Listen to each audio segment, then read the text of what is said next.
अल्हम्दुलिल्लाह नहमदुहु व नस्तईनुहु व नस्तगफिरुह व नु'मिनु बिही व नतवक्कलु अलैहि व नऊज़ु बिल्लाहि मिन शुरुरि अनफुसिना व मिन सय्यिआति अअमालिना मन यहदिहिल्लाहु फला मुदिल्ल लहु व मन युद्लिलहु फला हादिय लहु व अशहदु अन ला इलाहा इल्लल्लाहु वहदहु ला शरीका लहु वअशहदु अन्ना मुहम्मदन अब्दुहु व रसूलुहु अम्मा बाद फ़इन्ना खैरल हदीसी किताबुल्लाह व खैरल हदी हदी मुहम्मद सल्लल्लाहु तआला अलैहि वसल्लम व शर्रल उमूरि मुहदसातुहा व कुल्लु मुहदसतिन बिदअह व कुल्लु बिदअतिन दलालह व कुल्लु दलालतिन फिन्नार क़ाल अल्लाहु तबारक तआला फ़ी कलामिहिल मजीद वल फुरकानिल हमीद। तो আপনাদের সামনে আমি ইস্তিগফারের ফজিলত নিয়ে কথাবার্তা বলছিলাম। আল্লাহ তাবারক তাআলা কোরআনের মধ্যে বিভিন্ন জায়গায় ঈমানদারদেরকে বলছে তোমরা ইস্তিগফার করো, আবার নবীদেরকে হুকুম দিচ্ছে ওয়াস্তাগফির, যে তোমরা ইস্তিগফার করো। অর্থাৎ ইস্তিগফার করা ফরজ একেবারে, যেহেতু এটা আল্লাহর হুকুম, এত জীবনে ইস্তিগফার একবার করতেই হবে। যদি একবার কেউ না করে আল্লাহ তাকে ক্ষমা করবে না। তো ইস্তিগফারের অসংখ্য ফজিলত আছে। আল্লাহ কোরআনের মধ্যে বলছেন ইন্নাল্লাহা ইউহিব্বুত তাওয়াবিন ওয়া ইউহিব্বুল মুতাতাহহিরিন। আল্লাহ তাবারক তাআলা যারা তওবা করে তাদেরকে আল্লাহ ভালোবাসেন, ওয়া ইউহিব্বুল মুতাতাহহিরিন, আর যারা পাক পবিত্র থাকে আল্লাহ তাদেরকে ভালোবাসেন। তো ইস্তিগফার করলে বা তওবা করলে কি হবে? আল্লাহ তাকে ভালোবাসবে, আল্লাহ তাবারক তাআলা তাকে ভালোবাসবে। আবার হাদিসের মধ্যে আল্লাহ রাসূল সাল্লাল্লাহু আলাইহি ওয়াসাল্লাম বলছেন, যে ব্যক্তি ইস্তিগফার করবে, ইস্তিগফার পড়বে, তাহলে আল্লাহ তাবারক তাআলা তার তিনটা উপকার করবে। তিনটা উপকার। এক নম্বর উপকার হচ্ছে আল্লাহ তাকে সকল প্রকার বিপদ থেকে বের হওয়ার রাস্তা বের করে দেবেন। যে কোনো বিপদ আপনি পড়ে যান, যেই কোনো বিপদে পড়ে যান, যদি আপনি ইস্তিগফার শুরু করেন, আস্তাগফিরুল্লাহ আস্তাগফিরুল্লাহ আস্তাগফিরুল্লাহ আল্লাযী লা ইলাহা ইল্লা হুয়াল হাইয়ুল কাইয়্যুম ওয়া আতুবু ইলাইহি, এর মধ্যে যেটা পারেন, ছোট আছে বড় আছে, যেটা পারেন পড়বেন, পড়তে লাগবেন। তো আল্লাহ নবী সাল্লাল্লাহু আলাইহি ওয়াসাল্লাম কি বলছেন? আল্লাহ তাআলা তাকে সকল প্রকার বিপদ থেকে বের হওয়ার রাস্তা করে দিবেন। দুই নম্বর উপকার কি? দুই নম্বর উপকার হচ্ছে যে ব্যক্তি সবসময় ইস্তিগফার পড়বে, আল্লাহ তাবারক তাআলা তাকে সকল প্রকার দুশ্চিন্তা থেকে নাজাত দান করবেন। তার যত রকমের দুশ্চিন্তা থাকে, দুনিয়াতে মানুষের কত রকমের দুশ্চিন্তা আছে বলেন দেখি। কারো ব্যবসা চলছে না, দুশ্চিন্তা, কারো সন্তান হারিয়ে গেছে, দুশ্চিন্তা, কারো অনেক রকমের অভাব অনটন আছে, দুশ্চিন্তা আছে। দুশ্চিন্তা এক প্রকার হয় না, হাজার রকমের আছে। তো আল্লাহ নবী সাল্লাল্লাহু আলাইহি ওয়াসাল্লাম গ্যারান্টি দিচ্ছে, তুমি যেই কোনো দুশ্চিন্তায় পড়ে যাও, আর দুশ্চিন্তা পড়ে গেলে কি করবে? শুধু ইস্তিগফার শুরু করে দাও। শুরু করে দিলে আল্লাহ কি করবে? তোমাকে সকল প্রকার দুশ্চিন্তা থেকে সঙ্গে সঙ্গে নাজাত দান করবে। তিন নম্বর উপকার বলছেন, যে ব্যক্তি ইস্তিগফার সবসময় পাঠ করবে, আল্লাহ তাবারক তাআলা তাকে এমনভাবে রুজি দান করবে যে তার ধারণার বাহিরে ছিল। সে ধারণই করতে পারবে না যে আমার কাছে এভাবে রুজি আসবে। তো আমি যদি এখন একটা হাদিস পেশ করি আপনাদের সামনে, তাহলে বুঝতে পারবেন এই তিনটা কথাই কত সত্য। এক সাহাবী কি করছে? এক সাহাবী এবং তার স্ত্রী আল্লাহ নবী সাল্লাল্লাহু আলাইহি ওয়াসাল্লামের কাছে এসে বলল, হে আল্লাহ রাসূল সাল্লাল্লাহু আলাইহি ওয়াসাল্লাম, আমার ছেলেকে কাফেররা ধরে ফেলছে, ধরে ওকে শিকল দিয়া বন্দি করে রেখেছে। এখন আমি কি করে আমার ছেলেকে বাঁচাবো, কি করে তাকে মুক্ত করব কাফেরদের কাছ থেকে, আমাকে বলে দিন। তখন আল্লাহ নবী সাল্লাল্লাহু আলাইহি ওয়াসাল্লাম কি বলছেন? তোমরা কি করো? সবসময় ইস্তিগফার পড়তে লাগো, ইস্তিগফার পড়তে শুরু করো। এবার তারা স্বামী স্ত্রীতে বসে আস্তাগফিরুল্লাহ আস্তাগফিরুল্লাহ পড়তে শুরু করেছে। যখন পড়তে শুরু করেছে, ওইদিকে কি হয়ে গেল? ওই ছেলেটাকে বেঁধে রেখে দিয়েছিল শিকল দিয়ে, মোটা লোহা শিকল দিয়ে বেঁধে রেখে দিয়েছিল। হঠাৎ করে শিকল ফেটে যায়, ফেটে তার হাতটা খুলে যায়, দুই হাত খুলে যায়। আর ঘটনাটা রাতে ঘটে, সম্ভবত তখন চাঁদনি রাত ছিল। সে সেখান থেকে যখন দেখলো আমার শিকল ফেটে গেছে, আমি খুলে গেছি, তাহলে আমি এখন এখানে দাঁড়াবো, শত্রুর কাছে কেন আমি থাকবো, আমি পালাই। সে যাচ্ছিল, সামনে দেখা আছে, দেখতে পেলো যে অনেকগুলো উট দাঁড়িয়ে আছে বা বসে আছে। সে একটা উটের উপরে চড়ে হাঁকাইতে শুরু করছে তার বাড়ির দিকে। এবার সে হাঁকাইতে শুরু করছে, এবার পিছনের যত উট আছে সব ওই উটের পিছে পিছে আসতে শুরু করলো। এভাবে সে কী করলো, নিজের গ্রামে প্রবেশ করে, নিজের বাড়িতে প্রবেশ করে। তার মা বাপ দেখে খুব খুশি হয়, খুব খুশি হয়। এবার আল্লাহ নবী সাল্লামের কাছে ছেলেকে নিয়ে যায়, বলছে আল্লাহ রসুল সাল্লাম, আপনি যে আমল বলে দিয়েছিলেন সেই আমল করার ফলে আল্লাহ আমার ছেলেকে নাজাত দান করেছে। অর্থাৎ ইস্তেগফার করার ফলে আল্লাহ তাআলা বিপদ দূর করে দিয়েছে। ছেলেটা সমস্ত ঘটনা খুলে বলে দিয়েছে আল্লাহ নবীকে যে এই ব্যাপার। এবার বলছে, হে আল্লাহ নবী সাল্লাম, আল্লাহ তো মুক্তি দিয়েছে আমার ছেলেকে, তা এবার ওর সঙ্গে সঙ্গে আরও অসংখ্য উট চলে এসেছে। ওই উটগুলো কিন্তু আমাদের নয়, বা ওই যে উটটা চড়ে এসেছে ওই উটটা শত্রুর উট ছিল। তখন আল্লাহ নবী সাল্লাম বলছে, আল্লাহ তোমাদেরকে যখন এই রুজি দিয়েছে, তোমরা কি করো, খাও, খাও, পান করো। তো এই ব্যাপার দেখেন, কত উট চলে আসছে, এত উট চলে আসছে সঙ্গে সঙ্গে, যে ওই উটে বিশাল তারা বড় লোক হয়ে গেল। তো এই ব্যাপার ইস্তেগফার আমল যদি মানুষ করে, আল্লাহ তাআলা সঙ্গে সঙ্গে তা দেখিয়ে দেয় একেবারে। সেই তখনও ছিল, এখনও আছে, আর সব কিয়ামত পর্যন্ত থাকবে। ঠিক আছে, ইস্তেগফার যদি এভাবে পড়া হয় তাহলে এইভাবে তার উপকার পাওয়া যায়। আর ইস্তেগফারের একটা দুটো উপকারই নয়, অসংখ্য উপকার আছে। আমি ইনশাল্লাহ ধীরে ধীরে এক এক করে বলবো। এবার কথা হলো, ইস্তেগফার আমরা কেন পড়ব? দুই কারণে পড়ব, দুই কারণে। নম্বর এক, ইস্তেগফার পড়তে আল্লাহ তাআলা হুকুম দিয়েছেন। এত আমরা কি করব, ইস্তেগফার আল্লাহর হুকুম আমরা সবসময় পড়ব। যেহেতু সমস্ত নবীদেরকে আল্লাহ হুকুম দিয়েছে ইস্তেগফার পাঠ করো। আমার নবী সাল্লাল্লাহু আলাইহি ওয়াসাল্লাম বলছেন যে আমি প্রতিদিন 70 থেকে 100 বার করে ইস্তেগফার পাঠ করি। অথচ আল্লাহ নবী সাল্লাল্লাহু আলাইহি ওয়াসাল্লাম জীবনে একটা পাপ করে না, একটা গুনাহ করে না, একটা পাপ করে না, একটা গুনাহ করে নাই। তারপর আল্লাহ নবী সাল্লাল্লাহু আলাইহি ওয়াসাল্লাম প্রতিদিন 170 থেকে 100 বার ইস্তেগফার পাঠ করতেন। হ্যাঁ, এত ইস্তেগফার পড়াটা হচ্ছে নবীদের কাজ, এটা নবীদের সুন্নত, নবীরা পড়তেন, আমরাও পড়ব। এক নম্বর। দুই নম্বর হচ্ছে, আমরা ইস্তেগফার কেন পড়ব? আমরা যদি গুনাহ হয় তবুও পড়ব, গুনাহ না করলেও পড়ব। গুনাহ যদি করি তাহলে তো পড়তে হবেই, গুনাহ যদি করি তাহলে অবশ্যই পড়তে হবে। কেন? যখন আমরা কোনো পাপ করি, যখন আমরা কোনো পাপ করি, সেই পাপটা যেই জায়গায় করব সেই জায়গাটা সাক্ষী থেকে যাবে, সেই জায়গাটা সাক্ষী থাকবে। এবং যা সামনে করব, কোনো গাছপালা হোক, মানুষ হোক, জিন হোক, তারা সাক্ষী থেকে যাবে। হ্যাঁ, আর আমাদের সামনে, আমাদের কাছে, সবার কাছে দুটো করে ফেরেশতা আছে ভাই, সব সময় থাকে, মুনকির নেকির। ডান কান্দে একটা আছে, বাম কান্দে একটা আছে। যেটা ডান কান্দে আছে সে নেকি লেখে, আর যেটা বাম কান্দে আছে সে কি লেখে? পাপ লেখে। এত আমরা যখন আমরা কোনো পাপ করি, কেউ থাকুক না থাকুক, এই দুটো ফেরেশতা থাকে। এত মুনকির, এই যে নেকির আছে আপনার বা কান্দে, সে কী করে? পাপটা সঙ্গে সঙ্গে লিখে নেই। ঠিক আছে, পাপটা সঙ্গে সঙ্গে লিখে নেই। এত ওই পাপটা মুসার কিনুই রাস্তা থাকে না, কিছুই থাকে না। তো বলা হয়েছে, যখন কোনো বান্দা খাঁটিভাবে, খাঁটি নিয়তে ইস্তেগফার পড়বে, মানে আল্লাহ জীবনে পাপ করব না, কোনো পাপ আমি করব না, আজ থেকে তওবা করেছি, আমাকে মাফ করে দাও, আল্লাহর কাছে লজ্জিত হয়ে যখন তওবা করে, আর আল্লাহ যখন দেখে আমার বান্দা ঠিক আমার কাছে একদম খাঁটি মনে তওবা করেছে, সত্য মনে তওবা করছে, তখন আল্লাহ কি বলে?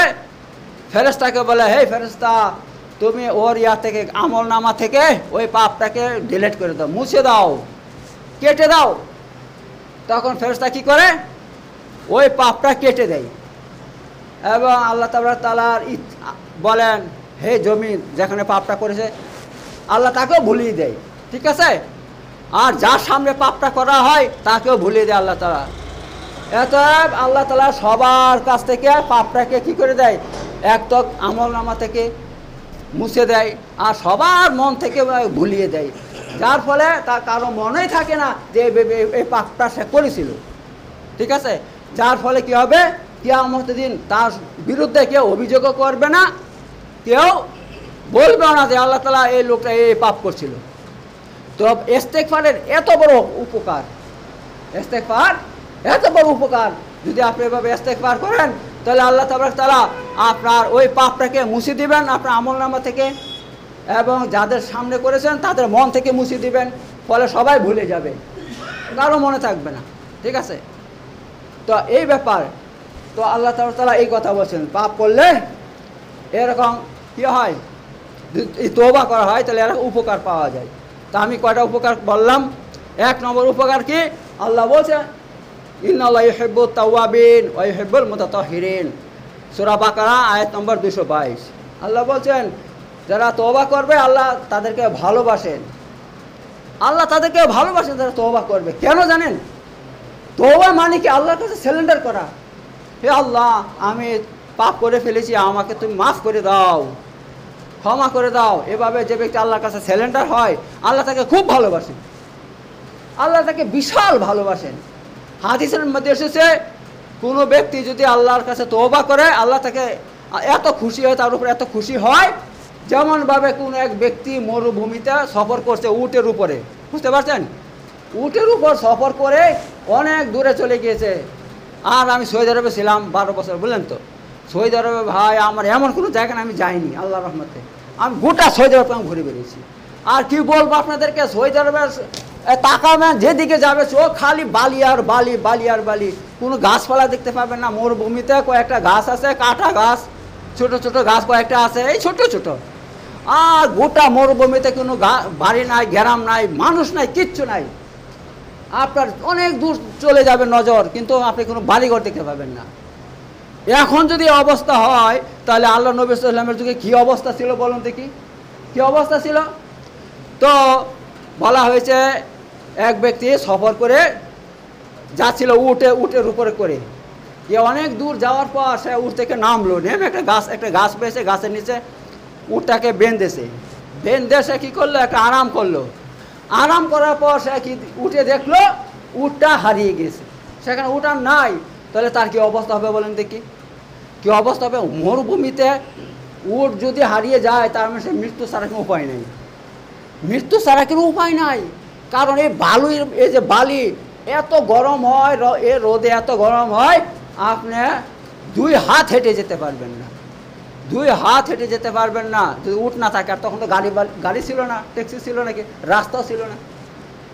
এবার সে তো খুব চিন্তা, বিশাল চিন্তা, কি হবে আমার, কি হবে, আমার উট হারিয়ে গেছে। এইবার দেখা গেল চিন্তা করতে সে ঘুমিয়ে পড়ছে, বুঝলেন তো। একটু পর উঠেছে, উঠার পর দেখলো উট তার সামনে দাঁড়িয়ে আছে, উট সামনে দাঁড়িয়ে আছে। তখন সে খুশিতে কি বলছে, হ্যাঁ খুশিতে সে উল্টা পাল্টা কথা বলে দিচ্ছে, আল্লাহর প্রশংসা করতে গিয়ে বলছে, হে আল্লাহ আমি তোমার রব, তুমি আমার বান্দা, বুঝতে পারছেন, উল্টা কথা বলে দিয়েছে। হে আল্লাহ তুমি আমার বান্দা, আমি তোমার, উল্টা কথা বলে দিয়েছে। যার ফলে কেন বলছে, খুশিতে বলে ফেলছে, এত খুশি হয়েছে সে যে সে কথাটা মানে ঠিক মতো মুখ দিয়ে বার হয়নি, সে উল্টা পাল্টা বলে দিয়েছে। তো আল্লাহ রাসূল সাল্লাল্লাহু আলাইহি ওয়াসাল্লাম বলছেন ঠিক এমনইভাবে যখন কোনো ব্যক্তি তওবা করে আল্লাহর দিকে ফিরে আসে, আল্লাহ তার দিকে এতই খুশি হয়, তার থেকে আরও বেশি খুশি হয়। যেমন এই ব্যক্তি উট পেয়ে যেমন খুশি হয়েছে, তার থেকে আল্লাহ বেশি খুশি হয় আল্লাহর দিকে ফিরে এলে। এই জন্য আল্লাহ তাআলা কী করেন, আল্লাহ বলছেন যে আমি যারা তওবা করবে তাদেরকে আমি খুব ভালোবাসি। এইবার দেখেন আমি তওবার উপকারিতা আরও বলবো এবং শর্তও বলবো। এবার দেখুন তওবা কতদিন পর্যন্ত করা যাবে। নম্বর 1, যখন পর্যন্ত আপনার মৃত্যুর সময়, এই যে গড়গড়া হয় না, গড়গড়া দেখবেন যখন মানুষের মৃত্যু চলে আসে তখন কি হয়, মানুষ হাঁ করে উপর দিকে তাকিয়ে থাকে, তাকে বলে গড়গড়া। ওই সময়টাকে গড়গড়া বলা হয়। হাঁ করে উপর তাকিয়ে থাকবে এক দৃষ্টিতে। ওই সময় আসার আগে যদি তওবা করে তাহলে তার তওবা আল্লাহ কবুল করবে। যদি ওই সময়টা চলে আসে তাহলে আল্লাহ তওবা কবুল করবে। কারণ ওই সময়টার পর সে বড় জোর 1 থেকে 2 মিনিট বেঁচে থাকে, তারপর তার মৃত্যু হয়ে যায়। বুঝতে পারছেন তো? এই জন্য ওই সময় যদি কেউ তওবা করে, আল্লাহ তাআলা তার তওবা কবুল করবে না। এই জন্য বলা হয়েছে মৃত্যু তো কারো জানা নাই, কার কখন আসবে কেউ জানে? যা আমার 2 দিন পর আসবে, কি 10 বছর পর আসবে, কি 50 বছর পর আসবে, কি 1 দিন পর আসবে, কেউ জানে না। এত আমরা যখন পাপ করব, যে কোনো পাপ করব, সঙ্গে সঙ্গে তওবা করে নেব, কারণ মৃত্যু কারো জানা নাই কখন চলে আসবে। আর মৃত্যুর সময় চলে এলে তওবা কবুল হবে না। ফেরাউন সারা জীবন মানুষকে জ্বালিয়ে পুড়িয়ে মেরেছে, সারা জীবন সে মানুষের উপর অত্যাচার করছে, জুলুম অত্যাচার করছে। যারা তাকে আল্লাহ মানেনি তাদেরকে সে আগুনে ফেলে দিয়েছে, টকবক তেল ফুটছে, তেলের মধ্যে ফেলে দিয়েছে। আমাকে আল্লাহ মানিস না, তেলে পুড়ে মর। এবার যারা খুব ইমানদার ছিল তারা বলছে তেলে পুড়ে মরবো সেও ভালো, কিন্তু তোমাকে আল্লাহ বলবো না। তো ওই ফেরাউন পর্যন্ত মৃত্যুর সময় মৃত্যু যখন নিকটবর্তী হলো, যখন সে দেখতে পেয়েছে যে ফেরেশতারা চলে আসছে আকাশ থেকে তাকে তার জান কবজ করার জন্য, তখন সে বলেছিল আমি ঈমান এনেছি মুসার প্রতিপালকের উপর, অর্থাৎ আল্লাহর উপরে। অর্থাৎ মুসা আলাইহিস সালাম যাকে আল্লাহ মানত, আমি সেই আল্লাহর উপর আজ আমি ঈমান নিয়ে এলাম। তখন আল্লাহ বলছেন, আল আন, তুমি এখন ঈমান নিয়ে আসছো? এতদিন তুমি আমার বিরোধিতা করেছ, আর এখন তুমি ফেরেশতাদেরকে দেখতে পাচ্ছ, মৃত্যুর ফেরেশতা দেখতে পাচ্ছ, পরজগতে সব কিছু দেখতে পাচ্ছ, এখন তুমি ঈমান আনবে? তোমার ঈমান কবুল হবে না। আল্লাহ নাকচ করে দিয়েছিলেন, না তোমার এখন ঈমান আনা চলবে। তো ওই একটা সময় যদি ঈমান নিয়ে আসে, তওবা করেন, তওবা কবুল হবে না। আর 2 নম্বর হচ্ছে যখন পশ্চিম দিক থেকে সূর্য উঠবে, কিয়ামতের নিকটবর্তী সময়, তখন যদি কেউ তওবা করে তার তওবা কবুল হবে না। সে যতই তওবা করো, যতই কান্নাকাটি করো, আল্লাহ কখনো তার তওবা কবুল করবে না। এই 2টা সময়ের আগে মানুষ যদি তওবা করে, আল্লাহ তার তওবা কবুল করবে, এই ব্যাপার।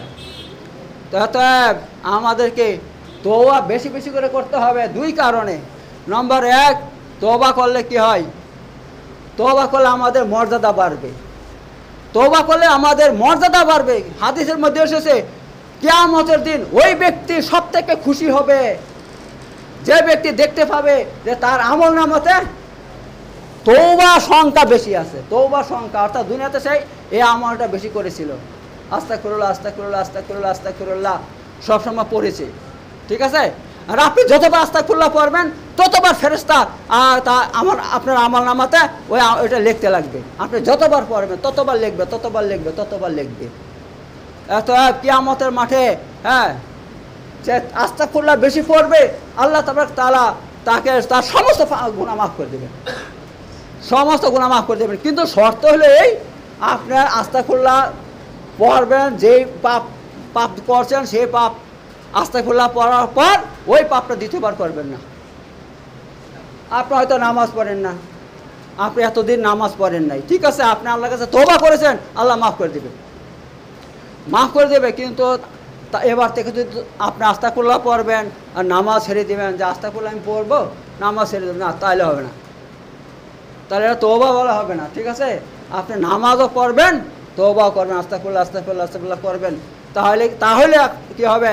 কিয়ামতের দিন আপনি দেখতে পাবেন যে আপনার আমলনামাতে এত আস্তাগফিরুল্লাহ থাকার কারণে আল্লাহ তাআলা এত খুশি হবে যে আপনাকে বলে দেবে, যা বান্দা যা, জান্নাতে চলে যা, জান্নাতে চলে যা, এবং সেখানে আপনি সবার থেকে বেশি খুশি হবেন।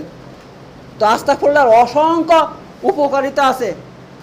আস্তাগফিরুল্লাহ পড়লে শুধু এই নয় যে আল্লাহ আপনার গুনাহ মাফ করে দেবে, আপনার পাপ মাফ করে দেবে। আস্তাগফিরুল্লাহ পড়লে আল্লাহ ওয়াদা করছেন, আল্লাহ বলছেন যারা আস্তাগফিরুল্লাহ পড়বে আমি তাদের ক্ষমা করে দেব, তাদেরকে আমি মাফ করে দেব, 1 নম্বর। আর 2 নম্বর হচ্ছে আল্লাহ বলছেন,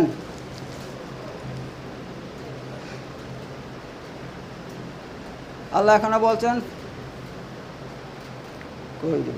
সূরা নূর, আল্লাহ তাআলা এখানে ওয়াস্তাগফিরু ইস্তিগফারান সুম্মা ইন্নী, আচ্ছা, ফাকুলতু আস্তাগফিরু রাব্বাকুম, আল্লাহ বলছে তোমরা কি করো? তোমাদের প্রতিপালকের নিকট ক্ষমা চাও, ইন্নাহু কানা গাফফার। তাহলে ক্ষমা চাইলে কি হবে? 1 নম্বর, ইন্নাহু কানা গাফফার, নিশ্চয় তিনি মাফ করে দিবেন। ঠিক আছে, ইস্তেগফার পড়লে কি হবে? 1 নম্বর উপকারিতা কি হইল? আল্লাহ আপনাকে মাফ করে দিবেন। আর 2 নম্বর কি বলছেন? ইউরসিলিস সামা আলাইকুম মিদরার, ইউরসিলিস সামা আলাইকুম মিদরার, আল্লাহ তাআলা তোমাদের উপরে খুব বর্ষণ করবেন, পানি বর্ষণ করবেন। ঠিক আছে, কখন করবেন? যখন পানির দরকার হবে। এই দেখুন, এই এমন সময়, এখন পানি হলে তো হবে না, এখন ধান কাটছে মানুষ। ঠিক আছে, যখন ধান কাটে নাই, থুর হয়েছিল, তখন পানির দরকার ছিল না, তখন ওই যারা ইস্তেগফার করবে ওই সময় উপকারী পানি আল্লাহ দান করবেন, পানি বর্ষণ করবেন। আচ্ছা, আর কি করবেন? 3 নম্বর, অয়ুমদিদকুম বিআমওয়াল, অয়ুমদিদকুম, এবং তোমাদেরকে সাহায্য করবেন কি দিয়ে? বিআমওয়াল, মাল দিয়ে, তোমাদেরকে মাল দিয়ে। দেখেন আল্লাহ তাআলা এখন সরাসরি মালের কথা বলে দিয়েছেন। যারা ইস্তেগফার পাঠ করবে আল্লাহ তাদেরকে মাল দেবেন, তার মানে ধন সম্পদ দান করবেন, ধন সম্পদ দান করবেন ইস্তেগফার পাঠ করলে। এটা আল্লাহর ওয়াদা ভাই, আল্লাহ যা ওয়াদা করেন আল্লাহ তা করেন, শুধু আমল করে দেখেন, ইনশাআল্লাহ আল্লাহর পক্ষ থেকে আল্লাহ দিয়ে দেবেন। যাদের ধন সম্পদের কমি আছে, যারা অভাবী, যাদের ব্যবসা চলছে না, বাণিজ্য চলছে না, কোনো কাজকর্ম চলছে না, তারা যদি ইস্তেগফার পাঠ করে তাহলে আল্লাহ তাআলা তাদেরকে ধন সম্পদ দান করবে, মাল দান করবে। আচ্ছা, আচ্ছা 3 নম্বর এটা। 4 নম্বর কি বলছেন? ওয়া বানিন ইবনুন থেকে, ইবনুন 1 বছর, ইবনুন মানে ছেলে, বুঝতে পারছেন? আর ওয়া বানিন, এবং আল্লাহ তোমাদেরকে সাহায্য করবে, ওয়া বানিন, ছেলে সন্তান দান করবে। যাদের সন্তান হচ্ছে না, যাদের সন্তান হচ্ছে না, ডাক্তার দেখাচ্ছে, এই কবিরাজ দেখাচ্ছে, এইখানে যাচ্ছে, সেখানে যাচ্ছে, হ্যাঁ, ডাক্তার বলছে কোনো রোগই তোমার নাই, সব নর্মাল, কোনো রোগ ধরতে পারছি না, আমি কী করে ওষুধ দেবো আমি? হ্যাঁ, কবিরাজের কাছে গেছে, কত বাবাকে দেখাচ্ছে, এইকে দেখাচ্ছে, পীরের কাছে যাচ্ছে, মাজারে যাচ্ছে, তবুও সন্তান হচ্ছে না। তো তার ওষুধ কি? একটা মাত্র ঔষধ, সেটা ইস্তেগফার। কেন? আল্লাহ তাআলা এখানে বলছেন, আল্লাহ বলছেন তুমি ইস্তেগফার পাঠ করো, তাহলে আমি তোমাকে আমি কি করব? তোমাকে ধন সম্পদ দান করবো, বানিয়ে তোমাকে আমি ছেলে সন্তান দান করবো। মেয়ে সন্তানের কথা আল্লাহ বলে নাই, ছেলে সন্তানের কথা বলছেন। কারণ সবাই পছন্দ করে আমার একটা ছেলে হোক। মেয়ে হলে কি হবে? সে যখন একটু বড় হবে তাকে বিয়ে দেবে, পরের বাড়ি চলে যাবে, আমার উপকারে লাগবে না। আর ছেলে হলে সারা জীবন সে আমার পাশে থাকবে, আমার বিভিন্নভাবে আমাকে সাহায্য সহযোগিতা করবে কি না? ছেলেরা কিন্তু বেশি বাপের কাজে আসে, আর মেয়েরা পরের কাজে আসে। ও বিয়ে দেবা, ও পরের সেবা করবে, শ্বশুর শাশুড়ির ওদের সেবা করবে, কিন্তু বাপের সেবা ছেলেরা করে। এই জন্য ছেলেদের সবাই চায় আমার একটা ছেলে হোক, ছেলের সংখ্যা বেশি হোক, সবাই চায় সংখ্যা। তো আল্লাহ সেই কথাই বলছে যে তুমি চাও ছেলে, তুমি চাও যে তোমার ছেলে সন্তান হোক, তাহলে কি করো? তুমি ইস্তেগফার পাঠ করো, আজ থেকে শুরু করো, আস্তাগফিরুল্লাহ আস্তাগফিরুল্লাহ আস্তাগফিরুল্লাহ পড়তে লাগো। এইবার দেখেন আল্লাহ আর কি বলছেন, ওয়ায়াজাল লাকুম জান্নাত, আর আল্লাহ তোমাদের কি করবেন? জান্নাত মানে বাগ বাগিচা, তোমাদেরকে বাগ বাগিচা তোমাদেরকে করে দিবেন। অথবা যাদের বাগ বাগিচা আছে, যেরকম অনেকের আমের বাগান আছে, জামের বাগান আছে, ফল ভালো আসে না, ঠিক আছে, বাগান তো আছে, ফল আসে না, হ্যাঁ, ঝরে যায়, এ হয়ে যায়, বা ছোটো ছোটো হয়ে যায়, বড় হয় না ফল, এই সেই অনেক কিছু হয় না। তো আল্লাহ বলছে তার একটাই মাত্র ওষুধ আছে, ইস্তেগফার পাঠ করো, ইস্তেগফার পাঠ করো, তাহলে কি হবে? আল্লাহ তাআলা তোমাদের বাগ বাগিচা দান করবেন। আর যাদের নাই, বাগ বাগিচা তৈরি করে দেবেন। এবং সেই বাগ বাগিচা এমন নয় যে শুধু বাগান থাকবে, তাতে ফল থাকবে না, ফল দিয়ে ভরে দিবেন আল্লাহ তাআলা, ফল দিয়েও ভরে দিবেন। তো আল্লাহ তাআলা এই ওয়াদা করছেন। আর কি বলছেন? ওয়ায়াজাল লাকুম আনহার, আর আল্লাহ তোমাদের জন্য নহর প্রবাহিত করবেন, নদী প্রবাহিত করবেন। অর্থাৎ নদী বলতে কি?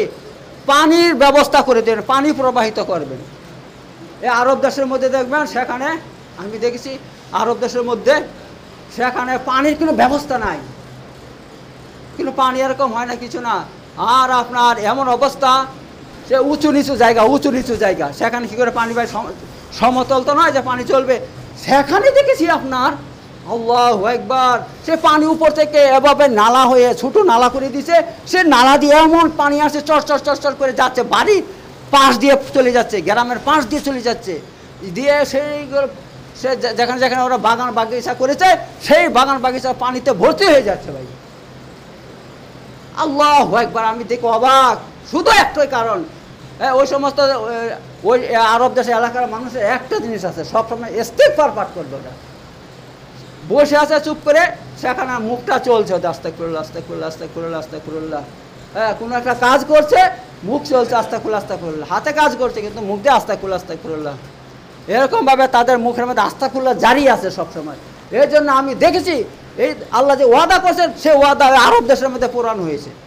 সে আরব দেশে এরকম পানির এরকম ঝরনা, ছোট্ট ঝরনা, এমনও নয় যে খুব পানি আসে এসে সব বন্যা করে দিচ্ছে, তেমনও নয়। এই ছোট ঝরনা, এরকম একটা ছোট এরকম দিয়ে ঝরনা দিয়ে পানি শাসা করে চলে আসছে, আর সব যেখানে যেখানে দরকার সেখানে পানি সব ভাসিয়ে দিচ্ছে। তো এই ব্যাপার, তো আল্লাহ তাআলা এই কথা বলছেন এখানে। আর কি বলছেন? তো আল্লাহ তাআলা এখানে এই সমস্ত ওয়াদা করেছেন, ঠিক আছে, যে ইস্তেগফার পাঠ করলে আল্লাহ তাআলা এই সমস্ত দান করবেন। এবার একটা ঘটনা বলি। হাসান বসরি বলে এক বিরাট বড় মানে দিনী আলেম ছিলেন, বুঝলেন তো। তিনার কাছে মানুষ এসে বিভিন্ন সমস্যার কথা বলতো। তো কিছু মানুষ এসেছে, তা একজন এসে বলছে, হ্যাঁ আমার বিশাল অভাব, হ্যাঁ আমাদের ওখানে বৃষ্টি হচ্ছে না, পানি হচ্ছে না, তো তার জন্য কিন্তু একটা ওজিফা বলে দেন। তিনি কি বলছেন? বলছেন আস্তাগফিরুল্লাহ শুরু করে দাও, আজ থেকে বেশি বেশি করে আস্তাগফিরুল্লাহ পড়তে শুরু করো। আরেকজন এসে বলছে আমার সন্তান হচ্ছে না, অনেক দিন হয়ে গেল বিয়ে হয়েছে, সন্তান হচ্ছে না, তো কী করলে আমার সন্তান হবে একটা আমাকে বলেন। তো বলছেন আস্তাগফিরুল্লাহ বেশি বেশি করে পড়ো। কেউ এসে বলছে যে আমার ব্যবসা চলছে না, কি করবে আমাকে বলে দেন, বলছে আস্তাগফিরুল্লাহ বেশি বেশি করে পড়ো। এমন করে 7-8টা লোক এসেছে, 7-8টা লোক 7 রকমের অভিযোগ করছে। সবাইকে তিনি কি বললেন? সবাইকে একটাই কথা বললেন যে তুমি বেশি বেশি করে আস্তাগফিরুল্লাহ পাঠ করো। এবার পিছনে যারা বসে আছে তারা বলছে হযরত সবার বিভিন্ন রকমের সমস্যা, আর আপনি একটা জিনিস দিয়ে সমাধান বলে দিয়েছেন যে ইস্তেগফার পাঠ করো। তখন তিনি আয়াতকে দলিল দিয়েছেন, বলছে এটা আমার কথা নয়, আল্লাহর কথা। আল্লাহ কোরআনে সূরা নূহের মধ্যে আল্লাহ বলে দিয়েছেন যারা ইস্তেগফার পাঠ করব তাদেরকে আমি তাদের অভাব দূর করে দেবো, তাদেরকে মাল দেব, অভাব থাকলে মাল দিয়ে দেবো, ছেলে সন্তান না থাকলে ছেলে দিব, হ্যাঁ যাদের নাই, বাগ বাগিচা নাই, জমি জায়গা নাই, তাদের তার ব্যবস্থা করে দেব, যাদের পানি হচ্ছে না, বৃষ্টি হচ্ছে না, আমি তাদের পানির ব্যবস্থা করে দেব, আল্লাহ কোরআনের মধ্যে বলছেন। তো এই ব্যাপার, তো ইস্তেগফারের অসংখ্য ফজিলত আছে, অসংখ্য ফজিলত আছে, আমি বলে শেষ করতে পারবো না। হ্যাঁ, তো আল্লাহ তাআলা আমাদেরকে এই কোরআনের আয়াতের উপর আমল করার তৌফিক দান করুক। বারাকাল্লাহু ফিকুম আযীম ওয়া নাফা'নাকুম বিযিকরিল হাকিম ইন্নাহু তাআলা জাওয়াদুল কারীমুল মালিকুল বারুর রাউফুর রহিম।